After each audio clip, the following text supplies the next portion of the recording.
अमरावतीच्या विमानतळाच्या उद्घाटनासाठी नेते रवाना झालेले आहेत। मुख्यमंत्री देवेंद्र फडणवीस यांच्यासह उपमुख्यमंत्री एकनाथ शिंदे, उपमुख्यमंत्री अजित पवार, महसूल मंत्री चंद्रशेखर बावनकुळे आणि गिरीश महाजन, आकाश फुंडकर मुंबईहून रवाना झालेत। आताची महत्त्वाची बातमी आपण पाहतोय।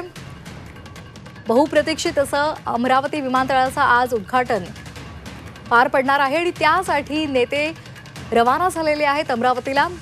मुख्यमंत्री देवेंद्र फडणवीस यांच्यासह उपमुख्यमंत्री एकनाथ शिंदे, उपमुख्यमंत्री अजित पवार, महसूल मंत्री चंद्रशेखर बावनकुळे सुद्धा त्यांच्यासोबत रवाना झालेत आणि त्याचबरोबर गिरीश महाजन, आकाश फुंडकर सुद्धा मुंबईहून रवाना झालेत।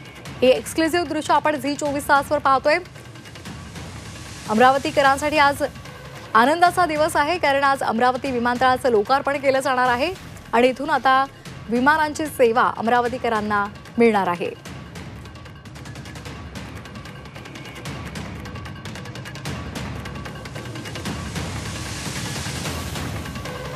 दरम्यान मुंबई अमरावती विमान प्रवासासाठी मुख्यमंत्री देवेंद्र फडणवीस आणि माजी खासदार नवनीत राणा मुंबई विमानतळावर दाखल झाले, त्यावेळची दृश्य आपण पाहतोय।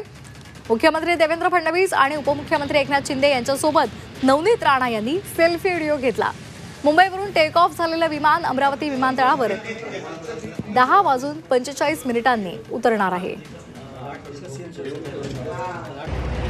कमिंग टू अमरावती एअरपोर्ट आणि दादाच्या हातून आज इनॉग्रेशन आपण करत आहे एअरपोर्टचं आणि सगळे अमरावतीकरांची स्वप्न होतं की एअरपोर्ट ॲक्च्युली 20 वर्ष झाले दादा, पण 2014 नंतर आपण टेक ऑफ आज करणार आहे इथून मुंबईमधून। सो थँक्यू दादा, थँक्यू सो मच साहेब।